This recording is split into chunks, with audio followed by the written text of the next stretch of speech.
Hi, my name is Karina of I am the founder and the CEO of Ere Wellness. We're a company that hosts body image workshops, and we also launched body image conversation cards. So the first time I started interacting with content, I had a little Sony Ericsson phone, and I took a really cool picture, what I thought was a really cool selfie, and I edited it on my phone. And then it kind of fed into what back then was Viou, designing themes, high five, and then it went on to Tumblr. So Tumblr was where I really began to explore my creative side. I enjoyed taking photos. I had a DSLR camera at a point eventually. So I'll take photos, I would create content with flowers, with plants, wherever I went, with people. I had a few portraits, projects that I would give myself, color projects. So I went from Tumblr, creating content, creating communities, creating spaces for people to just express themselves. Went on into me creating content around my natural hair. So I would do hairstyles, I would play with my hair, I would create content. I had a blog about that. And it's funny because I'm saying all this, but I actually was studying civil engineering. I actually have a bachelor's master's in civil engineering. So very different worlds. But I just really enjoyed creating and expressing myself in that way. It then went on into me opening up a blog and writing about experiences, writing about people's career paths, writing about body image, about health, about wellness, really using Instagram to project and have my voice heard and my opinion heard about things that were frustrating me. And now it's kind of led on to what is Ere Wellness today. So it's been a long journey of just creation, expression, discussions of things I genuinely enjoy, and kind of exploring things self-taught for myself while I was building my civil engineering career as well. The first piece of content that I saw that made me realize I could express myself in this way, it must have been at some form of art gallery. So I enjoyed going to art galleries by myself, just to take in what was possible, just to expand my mind. And I remember going to an exhibition at the Saatchi Gallery in London, and it was a multimedia exhibition. So it wasn't just a painting on the wall, it was sound, it was light, it was shadows, it was all sorts of amazing things. And I was just like, people actually can sit down and create and direct this, and this is their life. This is fantastic, So I think those experiences of experiencing other people's forms of art, and then of course reading, having experienced people putting words together and ideas together to form stories or to express and articulate ideas I know that I had, but I didn't know how to express. All that, being exposed to all of that really inspired me to push forward and know that, okay, what I care about, what I'm passionate about can become an art form, can be expressed in ways that don't necessarily have to be visual arts on a painting. There's just so many opportunities, so many possibilities, and it's important for us not to box ourselves into what already is there. We can push the limits. I definitely feel like the way I grew up influenced how I look at art and multimedia and express myself. So, of course, my parents are Nigerian, and we know that Nigerians can be very, very conservative, and they can be very, I guess, just, tunnel vision, one-minded, that kind of thing. Go to school, get a job, get married, be successful, that's it. So I was born in Port Harcourt, and we lived there for a bit, and then we moved to Southeast Asia, to Brunei, which I definitely feel like was a huge influence in how I see the world, because I was able to experience different cultures, different, foods, languages, people, backgrounds, all sorts. And I think also being there, my parents' minds, which were already quite opened up even further. So of course, they were very focused on us getting our degrees, working hard, getting good grades, but they were also focused on us experiencing other things. So in addition to school, we had like tennis lessons and piano lessons, and at a point my sister was in ballet or was she on the waiting list? There was a lot that we were doing outside of school, They were very focused on us experiencing and developing skills outside of just your books. Even the way we speak to people, the way we interact with people, making friends, we used to go to swimming clubs together, all these things, they really did influence how I see the world now, because moving back to Lagos, first of all, it was a culture shock because I didn't live in Lagos before. And I was like, why is it so loud and so busy? Why's everybody shouting? I don't grab. But then moving on, getting into that as well, I was able to experience also a different culture. I'm still Nigerian. I still lived in Nigeria before, but Lagos is a whole different melting pot of cultures on its own. It's a different world.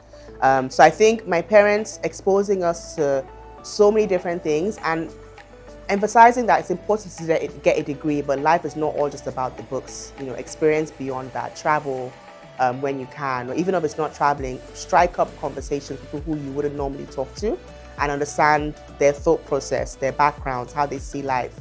I definitely feel like these experiences, and even up till now, because I was molded in that way, I think it influenced me to become a rather curious person.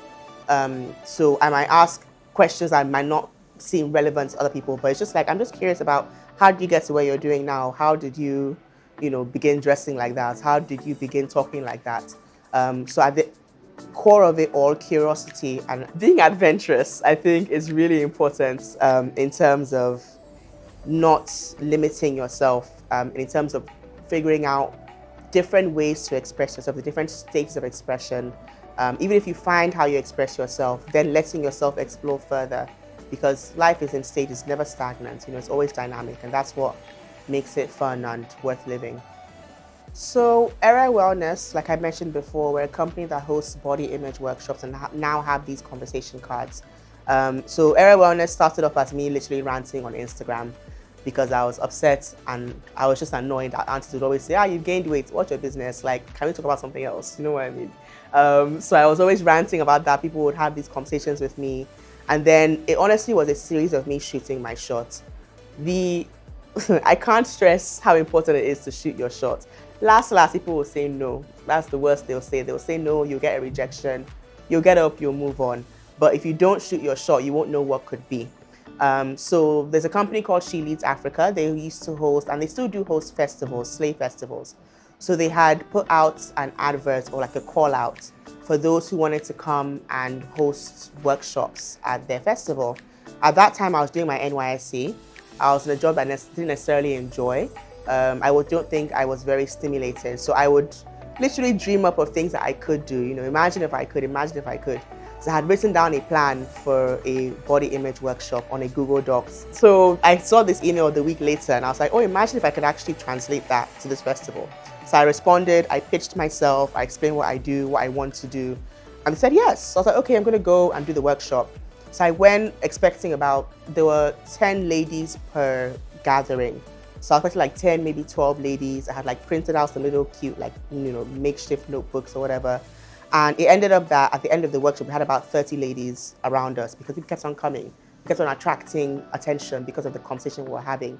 So I realized then, I was like, okay, this could be a thing. So I began pitching to schools and offices and building up the conversations and taking mental health and wellness and body image out there. And then COVID hit. I guess it was obviously and still is just devastating. And in some ways, when you get stuck in a little box, you kind of have to find a solution by force. So it became an innovative thing. So I was like, you know what? I still care about body image. That's all I really care about right now. What can I do to carry on the conversation beyond Instagram posts, beyond cute videos and reels, to actually have this conversation and really break down the topics? So that's when the idea of the conversation cards came. I was at an event with a friend and we were talking about mental health. And she was like, oh my goodness, Karina, Ere could be everything. You could have a journal, you could have a calendar, you could have a game. I was like, game, idea. And I love conversation card games. So that was in 2020. I just didn't see how I could execute it. I didn't see how it could become a thing. Where would capital come from? I don't have the actual questions. I couldn't think of it. I couldn't envision it. So I kind of parked the idea, I left it. Then 2021, I was on a walk and I just kept on thinking of, I really want to break down body image, not just as, love yourself, but let's talk about our skin, let's talk about our hair, let's talk about our boobs, our bellies, our stretch marks, really break it down to the minuscule bits of every day of what body image looks like and insecurities and developing our confidence. So I wrote down, a bunch of ideas, threw it all together, and then I came back to it in July 2021. I was like, you know what? The fact that I've had these ideas just sitting in my notes is frustrating me. I want to prove to myself that I can start something and finish it. That was honestly the core of it. Just to be like, Karina, you can execute something and you can execute it well. You can finish it up. You can do this. People who are doing it don't have two heads, so you can do it. So that's how I started building small. I started asking around. A lot of advice was gotten from friends, from family. I started pulling resources together. I had been saving, so all those savings kind of went into the capital. Luckily, I have a cousin who is fantastic. She's a graphic designer. I I reached out, so I was like, yeah, hi sis, I want to do this thing. I have this idea. I want to design these cards. She executed it beautifully. She understood my idea completely. Reached out to more family, more friends, and brick by brick, the idea went from an idea into an actual product. And it took a lot of disappointments and frustrations, but also a lot of resilience and a lot of pushing and a lot of standing my ground and being quite stubborn, to be honest. I'd be like, I'm not going to release this thing until exactly what I want it to be. People would see it in the sample stage and be like, oh, it's fine, just launch. I wanted to launch it by Christmas last year, and I was like, it's not ready, no. So I lost the Christmas market so I could stick to the quality that I wanted, and I'm glad I did that. So Ere Wellness's conversation cards have been a fantastic tool, very specifically curated to guide people on how to have conversations about body image and mental health and wellness in general. Because they're topics that are not the easiest to talk about, they're quite sensitive, you can get quite vulnerable. But with these questions, they're asking you targeted, questions and topics to discuss in different settings. So we have the friends edition, we have the family edition, we have the couples edition, and we have the self edition. So that way you are able to play it in these settings with these people who you care about, or with yourself to reflect on your journey of body image, where it's at now, where it's been, and where you see it and where you want it to go. Lessons I've learned being a woman in business, especially in Nigeria. Oof. Well, I'll start by saying I never saw myself being somebody in business. And I'm glad that I've been able to overcome that mental hurdle. I've learned the importance of standing your ground. People might call you bossy, might call you all sorts of names. You know your vision, you know exactly what you want. Stand your ground and don't back down. There's a way to emphasize what you need and what you want while being respectful and polite when you need to be, or while being quite blunt when you need to be in some instances, to be honest. I've learned the importance of calling for help, asking for advice, and even within that, filtering the advice that you get. So there is a quote that Brene Brown talks about quite a bit, and it's essentially about people being in the arena. And what it's saying, I'm paraphrasing, but it's basically saying that unless you've experienced something one-on-one, firsthand, you're not really in the arena. So people have good intentions, they have good advice to give you, but you're able to then take that and see, okay, people want this, the market needs this, but here's what I can provide. Also the importance of pacing yourself. You can't do everything today, you can't do everything alone. Community is everything, having a team is everything. It might not be an official team, but having people who you can call on, who you can work on this thing together, a second set of eyes, everything. And ultimately, resilience, just sticking to it. It takes time. I'm in my early stage of business. It's only been, less than a year, and I've already been able to see that, look, this is the long game I'm playing. It's not just a quick fix. It's not just a, today kind of thing. It takes time, so be patient with it. Take your time with it. Pace yourself. It's really important so you don't burn out. Seeing my product that I've developed in the hands of people, it's very humbling. It's very exciting. When I first launched it, I was telling some friends that I felt like I was nervous. I felt like I was releasing my journal to the world, because it's a product that's come from personal experience, from research, from feedback, from workshops. So it's something that's very, very close to my heart. I had an eating disorder growing up as a teenager here in Nigeria. And I talk about it, I'm quite open about it. There's no shame about it because it's a disorder. It's something that, I suffered. I was the victim of it and I was able to recover and heal from it. So seeing people read the questions and react, they'll just be like, oh my goodness, I never thought about that. So I never saw it that way. But you see them tracking back in their minds and really asking themselves these deeper questions. And it's exhilarating, it's really exciting. I'm really excited about what these conversations are going to birth, because even if it's just thinking about it, even if it's change of language to people around you, your nieces, your nephews, your children, your siblings, even within yourself, it's important work that's being done. And when I think of what I want people to experience and to feel while using the product, while coming for our workshops, while engaging in any conversation about body image, it's just relief.